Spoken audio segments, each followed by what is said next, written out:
सन 1875 में चलकड़ के एक निर्धन परिवार में एक शिशु का जन्म हुआ।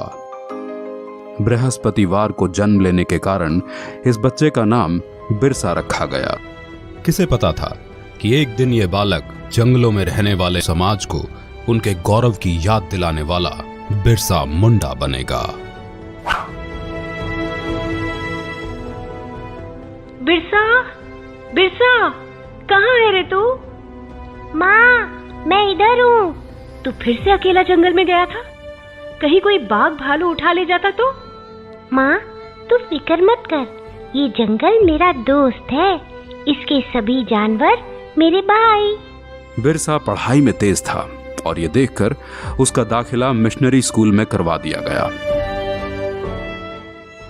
लेकिन वहां पढ़ने के लिए उसको जबरन धर्म परिवर्तन करना पड़ा। बिरसा, यीशु के सिवाय कोई भगवान नहीं है। बिरसा, ईसाई धर्म का पालन करने से ही तुम्हारा उद्धार होगा, वरना बाकी वनवासियों की तरह जाहिल के जाहिल रह जाओगे। जैसे जैसे बिरसा बड़ा होने लगा, वो अंग्रेजों के अत्याचारों से परिचित हुआ और समझ गया कि अंग्रेज उनसे उनके जंगल छीनना चाहते हैं और ईसाई पादरी जंगल में रहने वाले सभी हिंदुओं को ईसाई बनाना चाहते हैं। आपको हमारी मदद करनी होगी ताकि हम जबरन सभी आदिवासियों को ईसाई बना सकें। ये सब देख बिरसा ने ईसाई धर्म को त्याग दिया। हम आदिकाल से इन जंगलों में वास करते आए हैं, ये जंगल हमारे हैं। धर्म परिवर्तित करके अंग्रेज हमसे हमारे जंगल नहीं छीन सकते।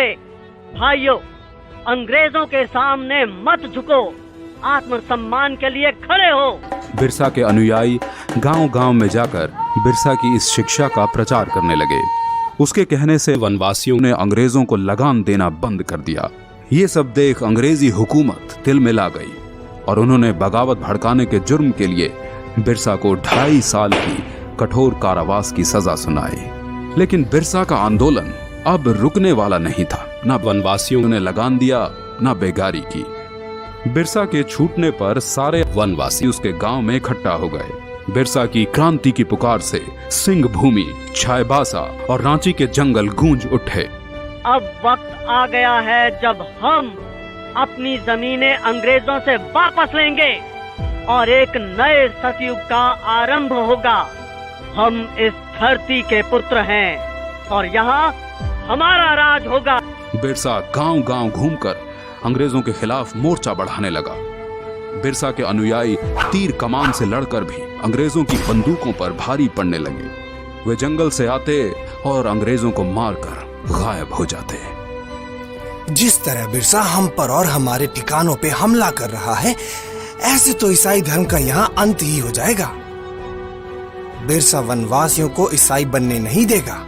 हम बिरसा के सिर पर भारी इनाम रखेंगे, फिर देखते हैं वो भागकर कहाँ जाता है। हाँ, क्यों नहीं? रुपयों के लालच से भी किसी वनवासी ने बिरसा से गद्दारी नहीं की और अंग्रेजों को एक के बाद एक हार का सामना करना पड़ा। एक बार जंगल में खाना बनाने के धुएं से अंग्रेजों को बिरसा के ठिकाने का पता चल गया। सभी वनवासी सरदार बिरसा समेत पकड़े गए और उन्हें सख्त कारागार में डाल दिया गया। बिरसा की कमर और पैरों में लोहे की बेड़ियां डाल उसे एक छोटी सी कोठरी में बंद कर दिया गया। अंग्रेजों ने उसके खाने में आर्सेनिक नाम का जहर डालकर उसे मरवा डाला और दुनिया को ये बताया कि वो हैजे से मर गया। मात्र 25 वर्ष की आयु में बिरसा अपने धर्म और देश की रक्षा के लिए शहीद हो गया। 25 साल में इतना कुछ करने वाला कोई आम इंसान नहीं हो सकता और यही कारण है कि बिरसा मुंडा को भगवान का अवतार माना जाता है।